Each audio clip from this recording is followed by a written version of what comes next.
Today, we're not just cracking open some ancient, dusty text. No, we're stepping into a huge moment in history.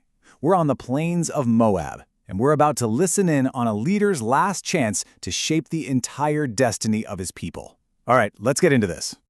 I mean, really think about that. What if you'd led your people for 40 years through everything imaginable, and now you're standing right on the border of a new life, a new land, but, you're not going with them. This is it. This is your final address. That's the exact spot Moses is in, and he's talking to a whole new generation who didn't even see the escape from Egypt. The stakes, they just don't get any higher. So before Moses can even think about laying out a blueprint for the future, he does something really smart. He makes them look back. He forces them to remember every single step of that grueling 40-year journey that got them here. Why? Because he gets it. Memory. That's the bedrock of who you are. In this timeline, this is their whole story in 4 stops. It all kicked off at Horeb, you might know it as Mount Sinai, where they got the law. Then came Kadesh Barnea, this massive test of faith right on the doorstep of the Promised Land. Their failure there? Well, that led to 38 more years of just wandering. And that brings us to right now, today, on the plains of Moab, staring across the river at their future. This quote, this gets right to the heart of their big failure. See, back at Kadesh Barnea, they sent spies into the new land. The spies came back and said, "It's amazing." But they also said the people there were giants. And instead of trusting, the Israelites panicked. They rebelled. They sat in their tents complaining that God had just led them out there to die. It was a total, catastrophic failure of faith. And the consequence for that rebellion? Oh, it was absolute. An entire generation, the one that came out of Egypt, was told they would wander until they died in the wilderness. And here's what gives Moses' words so much power. He includes himself. He says God was angry with him too, and told him, "You also will not go in there." He shares their punishment, and that adds this incredible weight to every word he's about to say.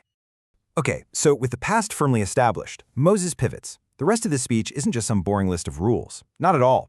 It's a full-on blueprint for how to build a just, successful, and totally unique society, right from scratch. And where do you start when you're building a nation? You start with the foundation. He doesn't just assume this new generation knows it all. He goes back to the very beginning and restates the core of their covenant, the 10 Commandments, first given in smoke and fire back at Mount Horeb. So these are the 10 pillars for their entire society, right? You've got how they relate to God, total loyalty, reverence, and setting aside sacred time. And then you have how they relate to each other. Respect for family and these non-negotiable rules against the very things that tear a community apart: murder, adultery, theft, and lying. But from those 10 pillars, Moses drills down even deeper to the one single idea that's the heartbeat of the entire law. It's called the Shema. And this isn't a suggestion. It's a command to center their entire being, their emotions, their life, their actions, all of it, around this one singular loving devotion to God. Everything else he's saying flows from this one thing. And this is where you see how this law isn't just for the Sabbath. It touches everything. Justice has to be impartial. You listen to the poor person just like you listen to the powerful one. The economy? It has a built-in reset button. Every 7 years, debts are canceled to stop people from being trapped in poverty forever. Social welfare is built on empathy, a command to love the foreigner because, hey, you guys were foreigners once too. Even the king isn't above the law. He has to write his own copy and study it to keep him humble. So after laying out this whole intricate blueprint for society, Moses does something kind of incredible. He boils it all down to one simple, powerful choice. He tells the people their entire future, their whole destiny, hangs on the decision they are about to make. And the choice is laid out with chilling clarity. Path 1 is obedience. That leads to blessing, life, prosperity, rain for your crops, and you'll be a leader among nations, the head. Path 2 is disobedience. That leads to a curse, death, destruction, a sky like brass that gives no rain, and being at the bottom of the pile, the tail. There is absolutely no middle ground here. And this is the mic drop moment of the whole speech. Moses, with all the fire and passion a dying leader can muster, makes one final, desperate plea. He calls on heaven and earth to be witnesses. He puts the choice in the simplest terms possible, life or death, and then he begs them, for their own good, for their children's good, therefore choose life. So, having delivered his plea and his warning, Moses has one last job to do. He has to make sure the nation can carry on without him. This is all about legacy and a peaceful transfer of power. You know, a great leader's final act is to prepare for their own absence. And that's exactly what Moses does. In a public ceremony, right there in front of everyone, he lays his hands on his second-in-command, Joshua. He commissions him right then and there, making sure everyone knows who's in charge next. The mission will go on.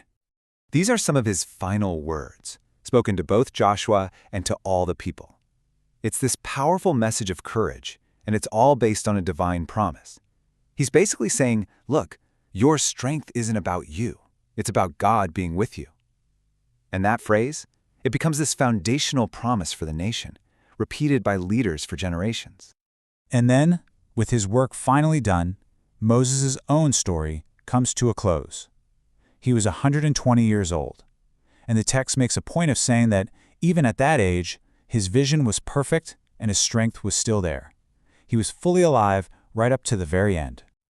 From the top of Mount Nebo, God gives him one last gift, a panoramic view of the Promised Land. The land he spent 40 years leading his people toward, but was forbidden from setting foot in himself. He dies right there, in Moab, and his story ends with this beautiful, poignant mystery. He was buried in a nearby valley, but no man knoweth of his sepulchre unto this day. So we're left with this huge question, right? What does it actually take to forge a nation's identity?